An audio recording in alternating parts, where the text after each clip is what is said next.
Yo, what up YouTube and my 8 followers, or anybody who sees this because of tags. I just want to make a quick video in defense of RPE, because recently I've seen a lot of big YouTube channels either straight up hate the idea or say it's a decent idea. And you can either fall in two camps.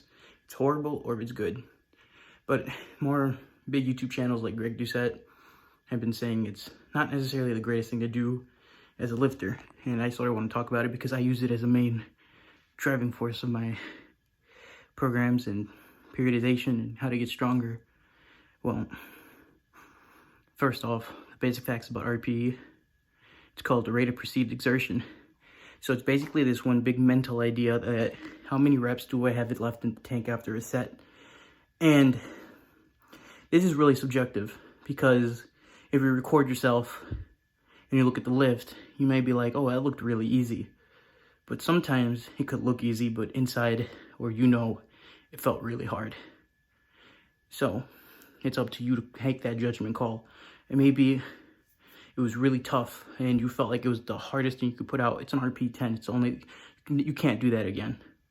Or maybe it was really easy and you're like, I have 4 more reps in the tank, so I'll do an RPE 6. So this is the issue with it. Bigger YouTube channels like Greg Doucette want to argue that, well, it gives you an excuse to be lazy, and it really does. Or that people can't judge it correctly, both of which are true. You have to be a really motivated lifter in order to use this correctly, because inexperienced lifters or unmotivated lifters will misjudge it. An inexperienced lifter might say an RPE 8 if it's really just a 6. Unmotivated lifter might be like, oh yeah, that was an RPE 10 all-out grinder. But in reality, he knows inside that it was like an RPE 6. Now, their main argument goes like to the average lifter, someone who doesn't do the big 3 as often as like me or other big like power lifters. Here's the thing though. I like to think of as RPE as a way to manage your reps, manage how hard you train and the intensity.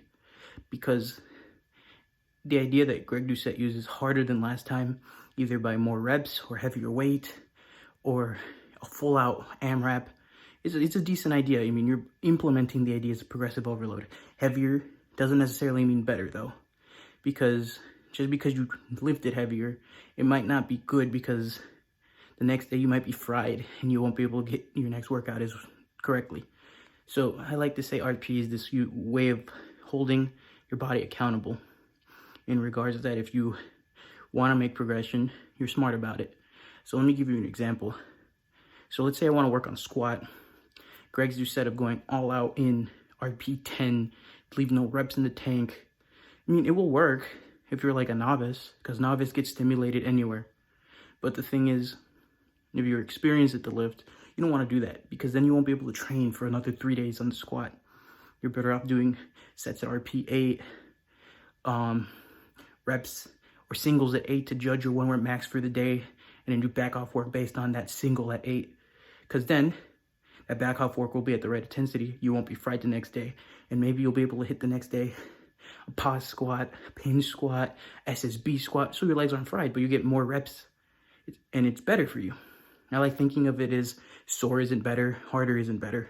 Because let's say, let's go to the idea of harder isn't better necessarily, because I don't want to call anybody out, but like people talking shit about RP, your life is YouTube.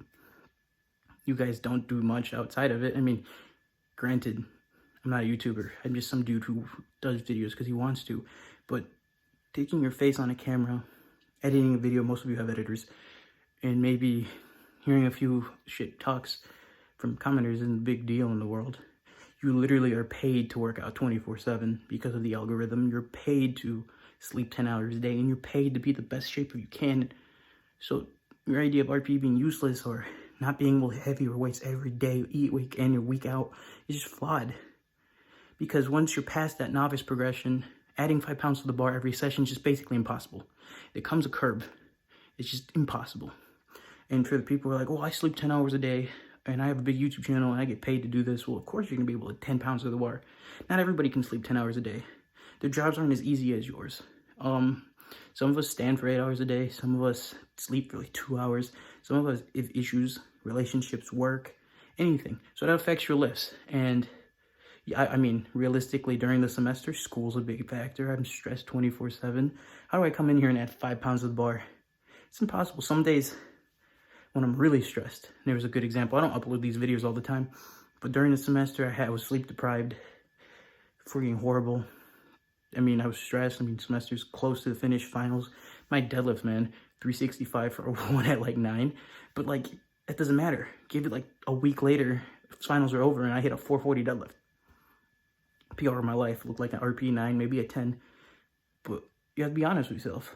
Have your stress. It's what it helps you for. It monitors that. And there's another argument. I've heard people like Blaha say, or like Jason Blaha, he replied to comment in his video kind of talking RP down. He said, well, let's say you're hungover, you're sick, you probably shouldn't train. But my response to that is, well, for most people, you'd rather get some type of volume in than no volume in. Because you're still working your muscles, you're still working your strength and at the right RP. So it might be lighter weights, but who cares? You're still getting work in. Well, overall, my whole point is RP is useful for anybody as long as they're honest with themselves, for starters, and actually understand how their body feels and recovers. Again, you come into the gym, you hit a single at 8, you have working weight for that entire week now, and you can do everything with it. And another big thing is it's really useful to people like you and me, average Joes who like go in, go out, work, school, and have issues. We're not YouTubers who sleep 10 hours a day, take gear, instantly recover, and are able to add 5 pounds to the bar even after an novice progression. It's impossible. So yeah, you're gonna have shitty days. RPs for that. You're gonna have amazing days. Take any use RP to your advantage. Just don't be dumb. Don't let anybody tell you RP is useless. I mean, just to put it in perspective, before I end this video, I did a novice linear progression like in 2017 for 6 months. I had a slow bar squat of like 135. It looks ass. And I got it to like 280 for 3 sets of 5. And after that, I kind of stalled. But after that, I learned RP. I tried doing text method and it failed. But then I implemented RP and it took my 280, 295 squat and exploded up to 405 plus. I mean, realistically, my deadlift after my novice linear progression, my all-out max was a 365, and right now it's like 440, 455 with RP. That's 100 pounds within 2 years. I'm just getting better. I mean, realistically, aiming for 500 deadlift with RP. Be smart. Don't let these people be telling you you're an idiot because you're listening to your body. So, RP is useless is a fucking lie. Don't let them convince you of that. Use it to your advantage and be honest to yourself. Peace.